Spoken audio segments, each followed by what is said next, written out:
le numérique détruit-il nos emplois? Pour cette controverse, nous avons deux invités. Vincent Lambert, qui est chercheur enseignant à l'université Nice-Côte d'Azur. Donc 2033, la moitié des emplois remplacés par des machines robotisées, informatisées.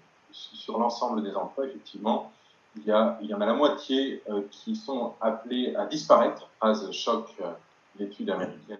Et nous avons avec nous également Damien Francheteau, qui lui est directeur du secteur accès à l'emploi à la Fondation de Nice. En 2020, le numérique, pour moi, a permis de sauver des emplois. Il est indispensable si on ne veut pas, pour le coup, perdre des emplois du fait de la concurrence mondiale. L'Allemagne, pays fortement industrialisé, où on aurait pu croire justement, avec l'avènement du numérique et l'arrivée des robots sur les chaînes de montage, et l'automatisation de certains postes de travail, comme l'a très bien expliqué Vincent, on aurait pu croire que du coup, l'emploi s'écroulerait dans ce pays-là. Et pour autant, l'Allemagne aujourd'hui est plutôt un référent au niveau européen en termes d'emploi, y compris d'économie d'ailleurs. On peut quand même affirmer que le développement de l'économie numérique a provoqué une disparition tendancielle d'un certain nombre de professions. Alors là, les exemples, c'est les guides de voyage, qui sont remplacés par TripAdvisor, les journalistes qui peuvent être remplacés par les communautés de blogueurs. Ce que je vais vous proposer, donc du coup, c'est de partir de l'extrait vidéo relatant les avis des gens rencontrés par les web reporters de Ligne 16. Déjà, moi, je serais pas là si j'avais pas un emploi numérique.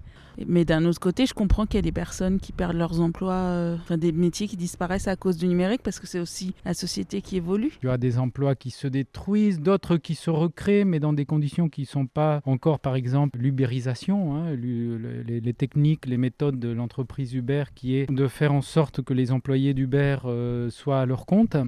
Sans aucune protection sociale, c'est-à-dire sans salaire, sans cotisation vieillesse, sans accès aux protections maladie et chômage. Ça détruit des emplois, mais par contre, je pense que le numérique en crée aussi beaucoup. Comme quoi, par exemple? Je sais pas, designer graphique, graphiste, infographiste plutôt. Puis même, en fait, maintenant, il y a plein de métiers. Tous les gens qui viennent mettre à jour les systèmes, les logiciels des uns des autres. Donc effectivement, il y a une réduction du temps de travail.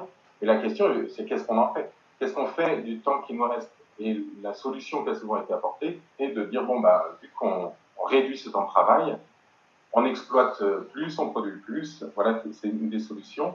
Sur le numérique, il peut permettre une précarisation, notamment l'ubérisation. Qu'est-ce qu'on veut encore une fois, le numérique est un outil. Alors, il permet, sûrement qu'il facilite, il peut amener de la précarisation avec des contrats où on est payé à la tâche, à être payé à 2 € la livraison du hamburger, voilà.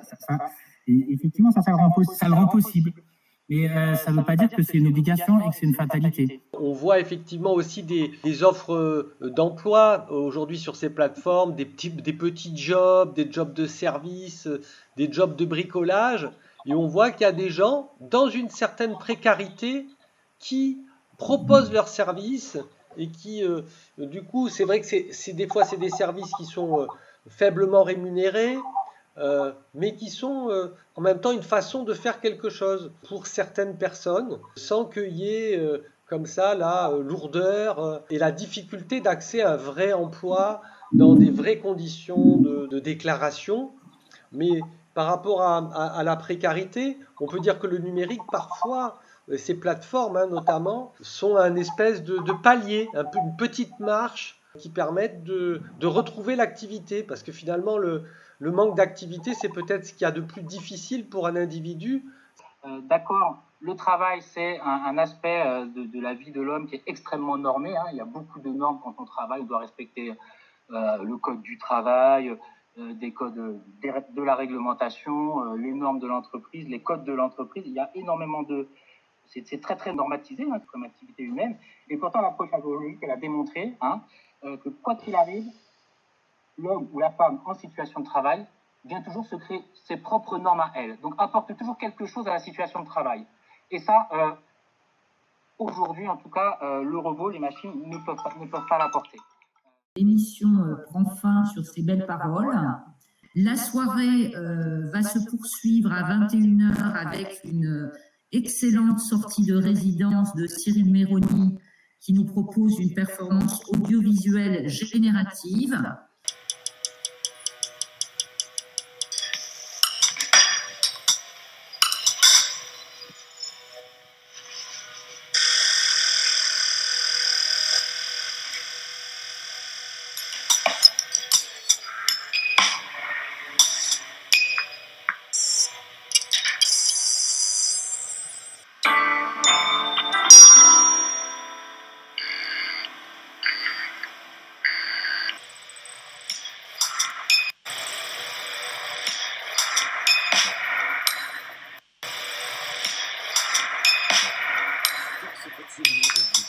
C'est